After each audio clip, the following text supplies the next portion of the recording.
It's the Fresh and Friends podcast, and there's a great show coming right up.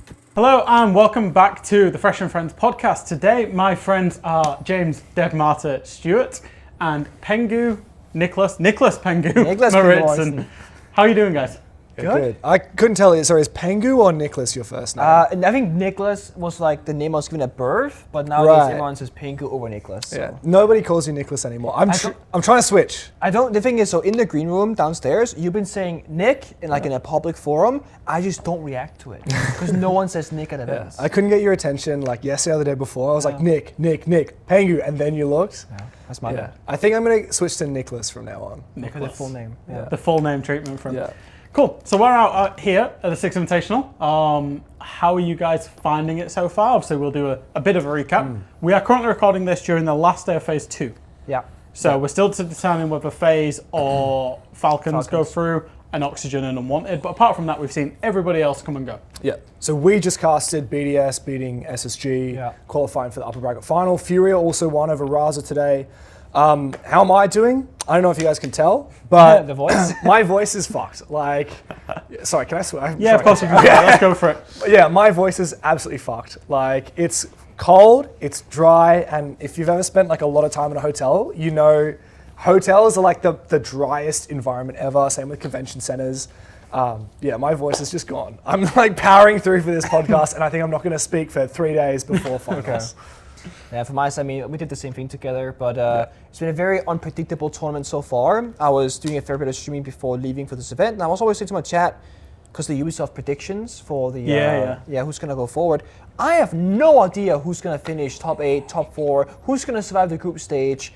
One of the only things I was so sure about was like CHG was not going to make Group of Dev, and then they make it out of Group of Dev. Like, what the hell is going on? And even today, like SSG, they showed up against BDS. Yes, they lost, but they were so competitive until that third map. Yeah. I'm just expecting like Furia, BDS phase is like guaranteed somehow the top 3 teams. But that's all I can think of. I feel like this has been one of the most upsets that we've had at a single event Aces for a long time. Yeah. A lot of aces. Sorry to bring it up. Thanks for you to donating every time. You've been a 10 out of 10 guy this event, Jack. Yeah, £750. Wow. £750, which is, obviously. So you're basically doing this event for free. A decent chunk of change. Getting paid just slightly more than that for this event, yeah. No, I mean, it's been 15 aces so far, not including the games today and then anything on the main stage as well. Yeah.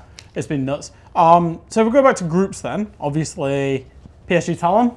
I guess I'm looking at you here, Pengu. Eliminated. I spoke to Fabian after the first 2 games. He was very damning when he came on the podcast talking about the Korean talent pool, the struggles that the team had.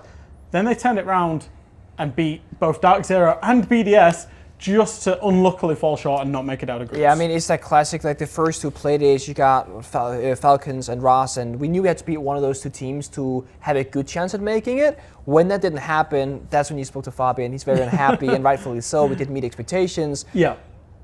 I think the end of PSG Talon at this tournament showed what we were capable of as a team, but the issue is consistency. The issue is adapting to enemies' playstyles. If we play against BDS and Dark Zero, we might do well, but then we get caught off guard by like Falcon's aggression. It's like we just fall flat. I feel like you can't question what PSG are capable of at the top level. Like at the best day, they're beating BDS, who are a top 3 team at SI, but losing to Raza and Falcon's credit, like those guys have both gone really deep at SI, so I feel like maybe that does change our perspective a little bit for how good PSG were. Yeah. But not taking maps off of a lot of those teams, like going out 2-0, that's we had max overtime games, I think one against Raza, one against DC, and one against BDS, where like if we win one of those 3 rounds, we actually make it through. But we also think that Fabian especially, and myself, we underestimated both Falcons and Raza going into this. Raza being the former E1 roster that completely shat the bed last time they made international tournament. Yeah. We're thinking they should be a freebie, they weren't. But the biggest problem I think for Korea is just, as Fabian said, the lack of potential players. Like, if we want to make a roster change right now or in the past, in the future, who do we pick up? Yeah. You have Fierx, Damwon, PSG, and no one else matters in that region. Yeah. So it's a rough pipeline as well. Obviously James as well, Asia Pacific. We saw the struggles. We obviously saw PSG, we just spoke about them. We saw Scarz struggle. We saw Joel struggle as well. Yeah. I almost forgot about them as an APAC team just because they've got that European influence. Yeah. But, CAG. Yeah. It's been a weird event. And honestly, like a weird couple of months for APAC. Yes. Yeah, because of what happened like throughout this year for APAC. Like Joel looked really good. GG were looking really good at the start of this year. Like top 8 last year as Bliss. Picked up Titan. And then as the year went on, a lot of the strong teams looked weaker. And then in Montreal, like obviously I wasn't there, but I saw the results, and like Chiefs were arguably the best APAC team at that Chiefs event. were good. They took down CAG, right? And then CAG came through the APAC LCQ. Also, we had the APAC Cup, which was a fairly serious like off-season tournament in December. Like that was actually played out of Tokyo. So this is a real LAN, and that was won by CAG as well over Joel, which were called August at the time. But Joel looked like a really good team at that event, and that was when they picked up Noodle as well. Yeah. And then LCQs came around, and CAG ended up the best team, which was a surprise. And that means like we don't have Chiefs, we don't have Furex here, which are other potential big APAC names. The biggest, I think, disappointment out of this event, obviously if you're biased towards Talon, it's going to be PSG. But for me, I think it's Joel. Like, they feel flat. not winning a map, and I feel like, yes, obviously like the team has a lot to work on as a team, but it's so obvious to point to the fact that they were like bedridden sick. Yeah. Like I heard that they weren't even scrimming. I saw the players walking through the halls in the hotel, and they're like coughing every 2 seconds. They're pale, they're green. Like it was not a fair go for Joel. And it's worth saying that sickness has pretty much been across the event as well. Some of our own talent team are getting hit by it at the minute, and it is brutal. So. Yeah, I've seen quite a few players coughing on and off cams. Like even Benji today was actually coughing in the SST. Really? Yeah. Like, getting a fit. And those of us that aren't like proper bedridden sick are still like what I've got, which is like, can't speak, the dryness of the air, all that. Yeah. But yeah, like unfortunately Manic. He's out today. Yeah. Alfama's gone as well. True, but like especially for Manic, because this was his last day of the broadcast, I feel really bad for Rob not making it today. And yeah, Leo not making it today. There's clearly something going around. Joel, clearly the patient zero. We are all good. We are good for now. We are good for now. Yeah, but that was a huge disappointment to me. I'm just glad that we had at least something out of APAC. Like, it's nice to like. APAC classically like never has consistency, but does come to events and take big scalps. PSG and CAG can take credit for that this time around. Like beating DZ and BDS is a huge win. But yeah, CAG, unfortunately we did see them go out yesterday. Just touch on Scarz briefly. I just want to say it, like best in Japan all the time. How do they keep doing like actual jack shit at events? Ever since their first event in Copenhagen where they were a top 8, they barely won any games since then. I mean, they are like such a disappointment. I'm just not going to get my expectations up anymore. No, I love Scarz. I love watching them in Japan, but then I think like I think I said this to you in the talent, like before anything had started, is like the way I look at Scarz is like I think Rek on his day can compete internationally, and I think Nina can, but I think the other 3 players, unfortunately for them, will just get outgunned by most international teams. And those guys can't 2v5 all the time. So it's like... It's just weird because like, I know it's clear to see that like at these events and you look at the stats and it backs it up, but like... you go and watch them. They can hit those mechanical shots in their home region. But maybe that's the issue, is that because they can just out-mechanic their opponents, the strategical depth isn't quite there. Because looking at them, we only did 1 cast, I think, this event with them. And it was the dead game. And it was a super non-mattering game, but like they just don't impress or surprise where we see... I would say more than half the North American teams here have been innovating the meta, whether it's the Sense, implementing Blackbeard, we said from Brazil and Europe, of course. For APAC, I didn't see any, wow, APAC's crazy, they're doing this differently. They're trying to follow instead of trend set and stand out. So, all right, teams that have disappointed, I suppose we've talked about them. Who's the team that's probably surprised you the most at this event, in a good way? Shopify Rebellion. I had high expectations. Okay, so not in a good way. That's a bad No. Okay, sorry. Their placement in the tournament, not great. Yeah. I expect them to go way further. But how they play the game and how quickly they're able to find their own and actually have a good showcasing. OXG obviously still being here today. Massive surprise. If they are. Well, they are, confirmed. What else? Who's been really good? I think the most obvious, like, exceeding expectations is probably Raza Company Academy. I guess, yeah. But I don't think we've casted them yet, right? No. Yeah, so I personally feel like I can't comment. I just see them keep beating people. I'm like, what the hell? I thought these guys were At some point, these guys are going to leave, right? At some point, right? Now they're in the upper bracket. They've just finally been knocked down to lower bracket, but they've had a huge statement, especially while teams like Liquid are going out, while FaZe has been knocked down to the lowers as well. The other one for me, who we have casted a lot of, is Unwanted.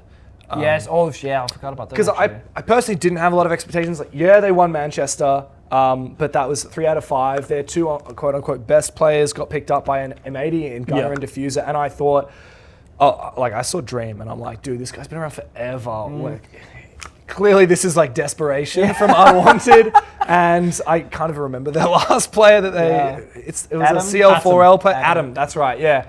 There's some big disrespect here, James. No, what's funny is I've casted them 5 times. Who the fuck's their last player, man? I'm used to having my iPad in front of me. I was also in the elevator with Adam earlier today, and we did the classic thing where you like almost acknowledge each other and then just don't talk the whole time. I've casted the guy like 6 times in the last week. Nice. But Jimmy's been crazy. Yeah, and Adam's been actually really good too. I think the whole roster's been really solid. They definitely have exceeded expectations most of any team for me. No, definitely. I feel like they could have beaten BDS, but fell flat in the end. Like they were close. 100%. The 7-5, 5-7s. Yeah. So the main stage teams that are confirmed, as at right now, again, do have to preface this is as at right now. Yeah. BDS will play up against Furia in the upper bracket final. Yeah. Whoever wins that will be in the grand final, and the upper bracket team from there. We've then seen SSG and Raza drop down to the lower brackets today, and so out of those 4 teams, and I suppose plus the last 4 teams, FaZe, Falcons, Unwanted, Oxygen. Who do you think is going to win? I guess then, if we just go from that blunt. I mean, the blatant obvious one is like FaZe goes through. Well, can I just say, like, we actually do have over here, you guys can't see this, but like off camera, the FaZe Falcons game is actually playing right now. We've got a screen. Is it second map? It's first map 6-2, I think. It's first map 6-2 to FaZe, Yeah. I mean, I blatant easy prediction is FaZe goes through lower bracket. They'll have to beat out either BDS or Furia for a grand final spot. Yeah. That's how I see it play out. Yeah. Like. Yeah. You don't have many other teams left that I think on paper are capable, but of course upsets can happen and surprises can arise. Yeah. That's one perspective. I'm super biased always to stories. Like I just love seeing a good story. Okay. And, what's a good story? So what's the best story for you? Okay, well, I've thought about this. All right, first SI in America, we need a North American team in the grand final. So it's going to be SSG. Oh. Okay. So it's got to be SSG winning the lower bracket. And then it's like, who's going to be... I have 2 possible stories here. Firstly, I want FaZe to have a good run. It would be nice if FaZe Furia got a rematch, but I think that's unlikely at this point, especially because it'll either be FaZe or SSG. Yeah, it'd be impossible if you want an SSG. I can't have SSG in the final and a FaZe Furia rematch, which is a shame. But the other thing is like who's going to be that second team, who are SSG going to be playing in the final to have that good story.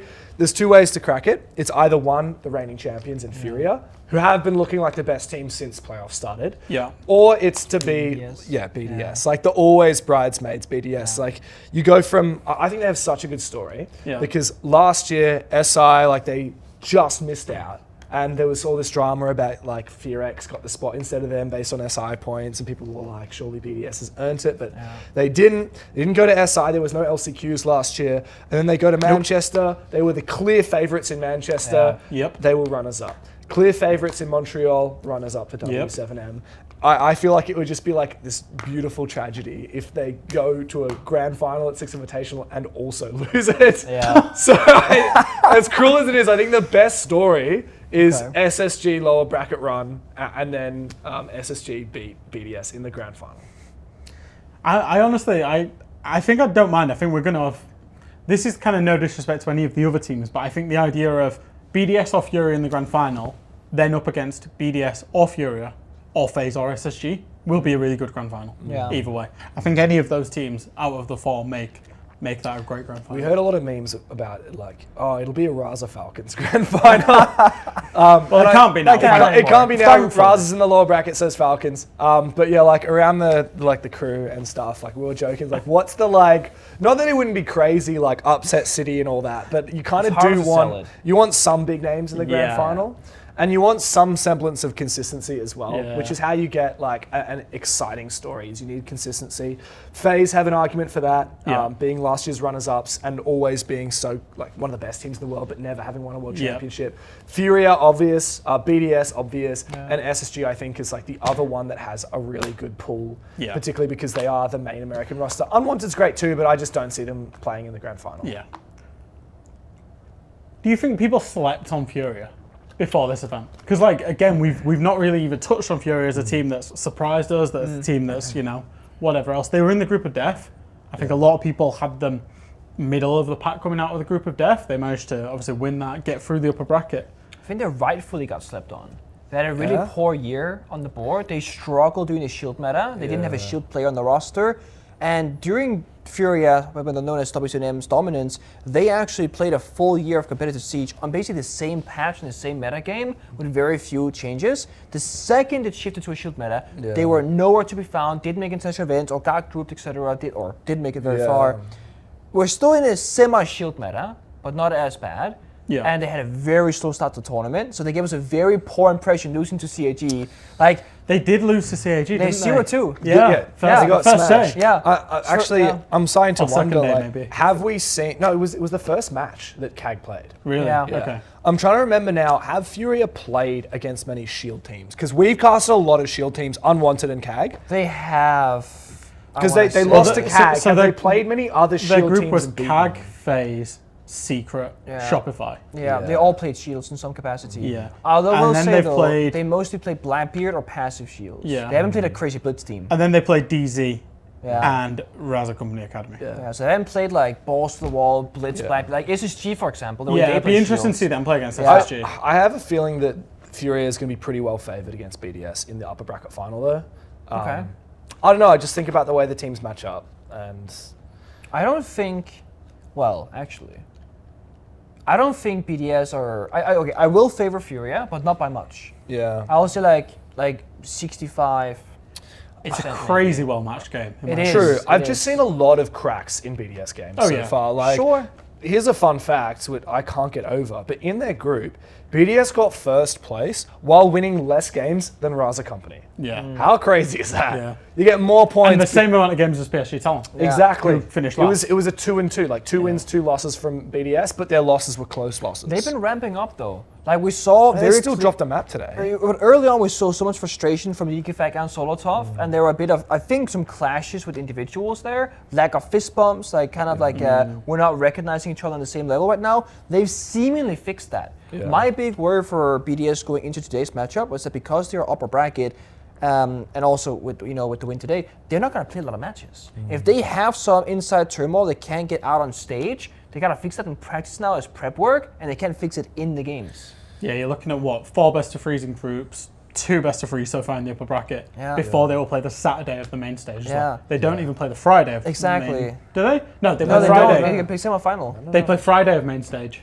BDS. Oh, because the schedule goes. Yeah. Upper bracket final. Isn't upper bracket final on the... I thought... Yeah, it's 3 quarterfinals first. Really. I think it's 3 lower bracket games on the Friday. Yeah. And then upper bracket final and lower bracket final on the Saturday, and then grand final on the Sunday. Yeah, which was my initial reaction. Yeah. To be fair. It's a lot of time off. And also it does... Apparently not according to Wikipedia. Really? Oh. Apparently according to Wikipedia it's on Friday, and then it's lower bracket semi-final on the Saturday and lower bracket. Interesting. Well, I guess that means that if you play... So it's Friday and then Sunday. Potential. I guess the reasoning for that is probably because let's say you're BDS and you play your upper bracket final on Saturday if it was the alternate schedule.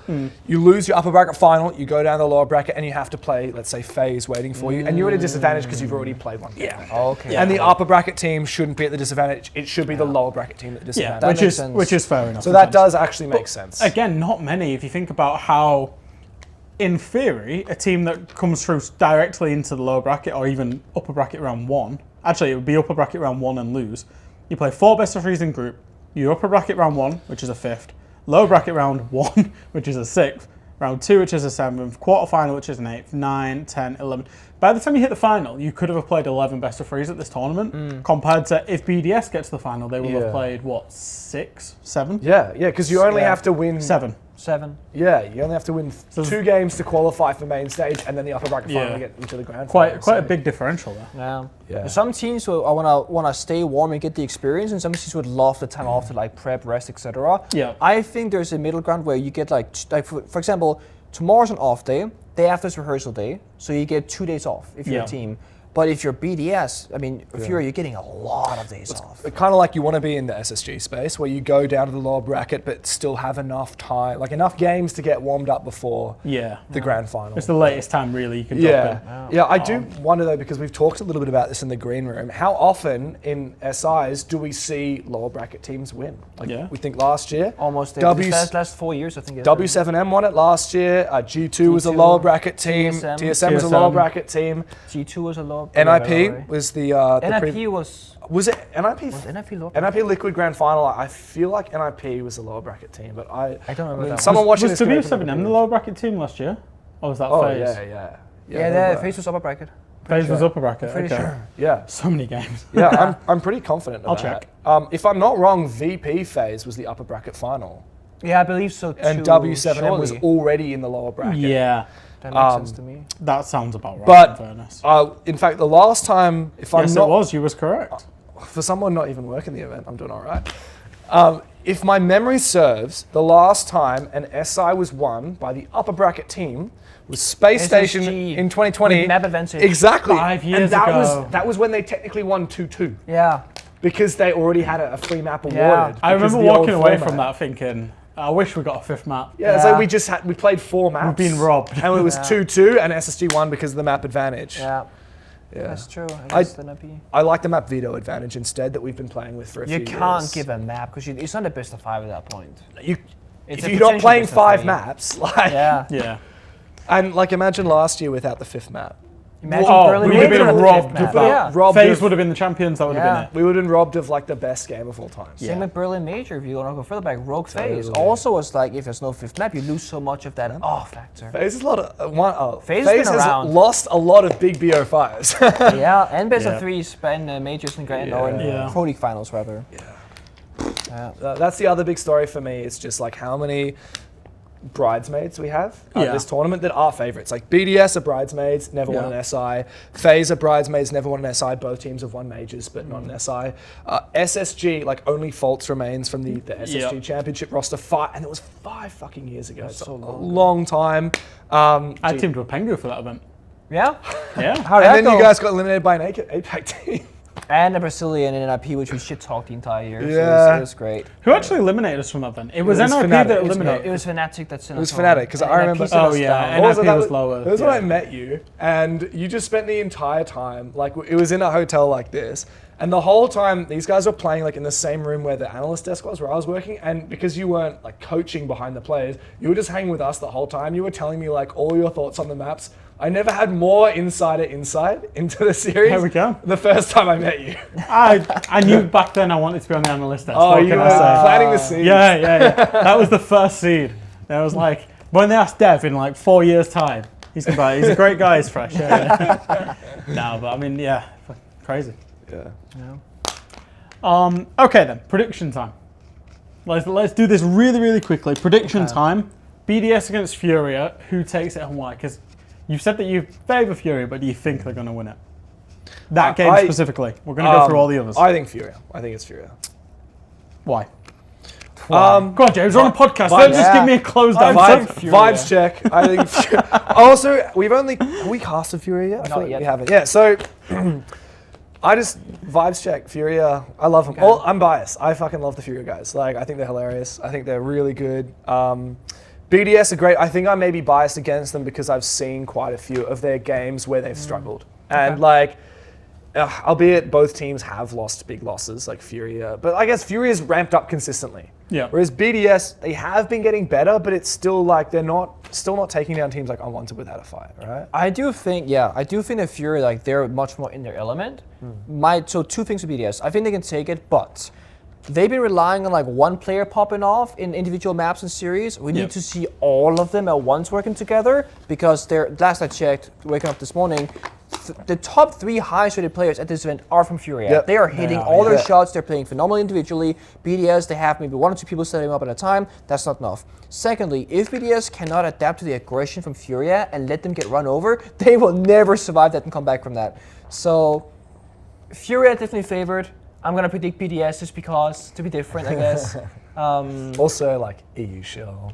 EU Shill, of course. And I love how adaptable BDS have been in the communication. We hear from League Effect, like he has such a good read on what they need to do as BDS, and what the enemy is doing as well. And Solotov, like I really like that we've got to see. I mean, my favorite like change that we've ever made in the production of these shows is getting to hear more player comms.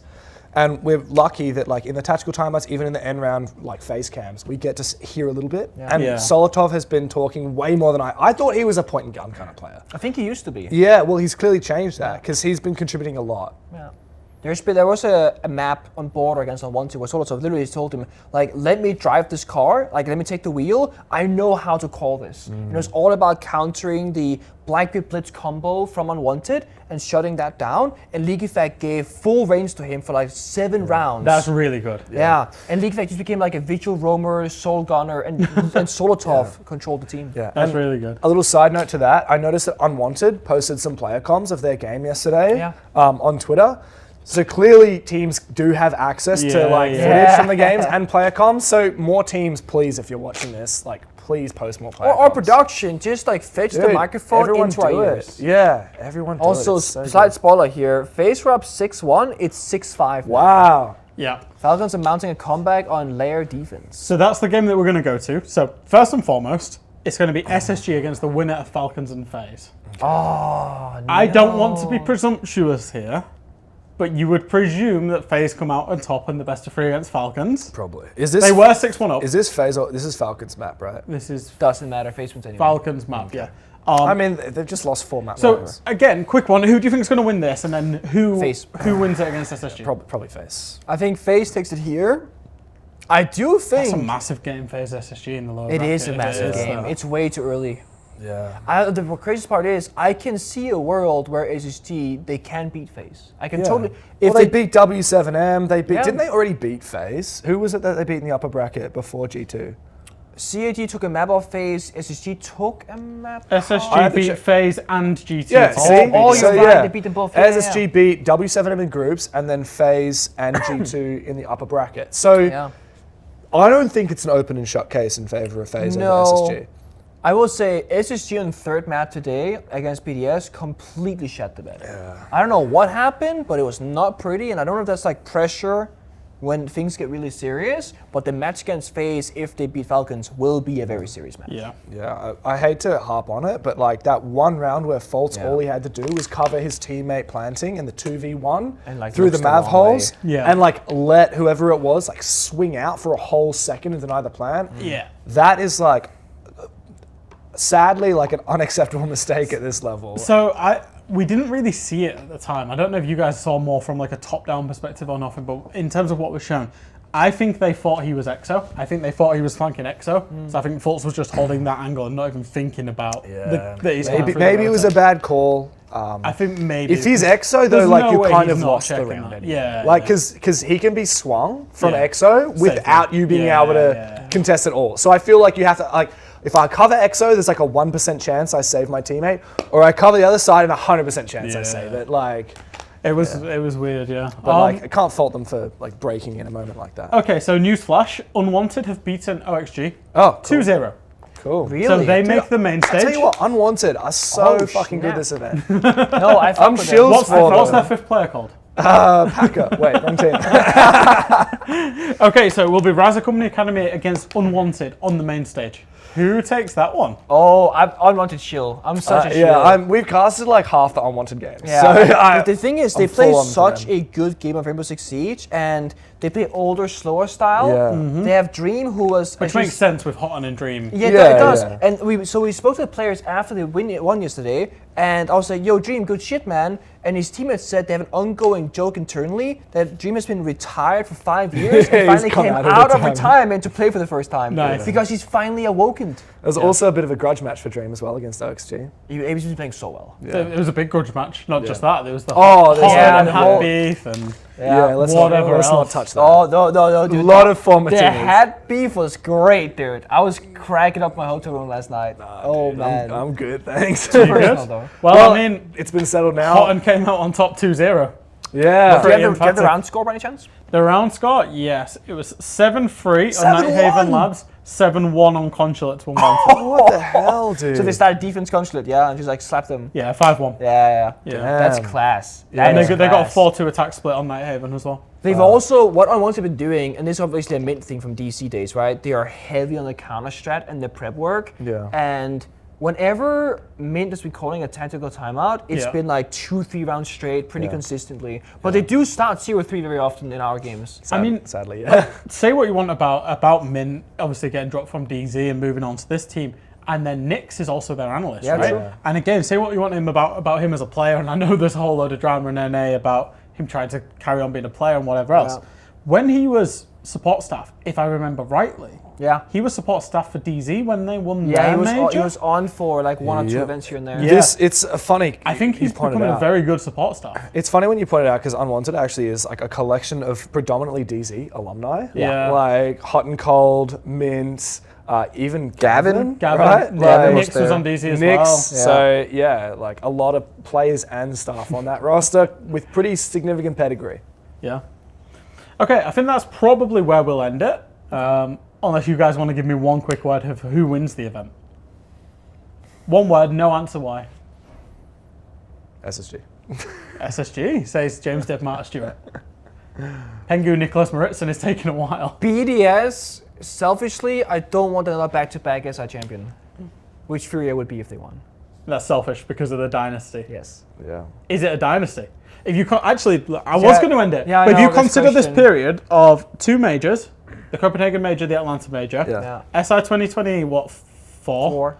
Nothing, SI 2025. That's 4 events in 6 in the official circuit. If they did it, is that a dynasty? Does that rival the Penta G2? I think this depends on who you ask. For me, a dynasty is a time era. And let's say you had the rock age where you do rocks shit, right? Back in the day. And then you do metal for like 4 months and you go back to rocks. The dynasty of the rocks ended and then the metal started, you went back in time. They had a dynasty, okay? Yeah. Then they fucked it, and then they win one off event. That's not a dynasty, it's ended. The SI win here for Furia would be the beginning of a dynasty again if they could keep it up. But they couldn't like chain it together, in my mind. 2 completely separate events in your mind. Yes. Yeah. I feel like. But you don't want them to do the back-to-back. I don't want to do that back. Oh, you're selfish in that. Yeah, that is my selfish answer. Because like, Well, no you one did it with else has Penta done and then G2. They're looking to do it with W7M and Furia. Yeah, I suppose that's the one. I know for me, I feel like if they had like come close to winning in Manchester and or Montreal, then maybe I would say yes, it's a dynasty. Like you get top 4 or top 2 at both events, and it's like, oh, they're still clearly good. Like maybe they're winning EWC or whatever. Yeah. But like They disappeared. they went pretty asleep for a whole year. I said this with Fabian actually. I don't know if it's on the podcast that I did with him. I've done like a 2-hour long interview with him as well that's going to come out. But for me, the way that I judged it is I would say it isn't. And a year ago I was like, it is. But based on the, since. The reason being is Penta and G2 for me was like a whole level above everybody else when they were winning things. Also, like, and I think wasn't close when they were winning. Yeah, when W7M were winning things, like they were winning it, but there was lots of teams that on their day, could have beaten them. Whereas like nobody was touching that Penta G2 team in my mind. Also the meta shift, back when we did it, and now this is not the player's fault, but every 3 months, new map, 2 new operators. Yeah. We did this through innovation of every single season. W7 and Furia, if they win this SI, they've only played in 2 separate meta games. Over the span of 2 years, we would have played in like 15 different meta games. And one of those meta games being the Shield meta, which where they fell off. They fell off. Yeah. So a dynasty to me is domination through and through. If they were a top 4, top 8 major team throughout the entire off period, I could argue that the dynasty continued, but because of the hard fall off, I'm like, nah. The other thing is that they have never been dominant in Brazil, which is an interesting side curve. Like, FaZe consistently beat them domestically, which is, by the way, 6-7 for FaZe at the moment. 7-6 for FaZe. Sorry, yes, in favor of FaZe. Yeah. Like, it's hard for Furia to claim dynasty if they're still getting bloodied by teams in their own region. Okay. So, is SSG your final answer? Yes, SSG? just for the story. BDS. Yeah. I'm going to go Furia just to fuck with Pengu. You've got the 2 realistic picks and then the like copium storyline. You want the storyline. Yeah. Okay, that's going to do it for this episode of Fresh and Friends. Thank you, both of you, for giving me your thoughts and opinions and the lovely casting at this event, I will say as well. Make sure to tune in for the next one. See you there.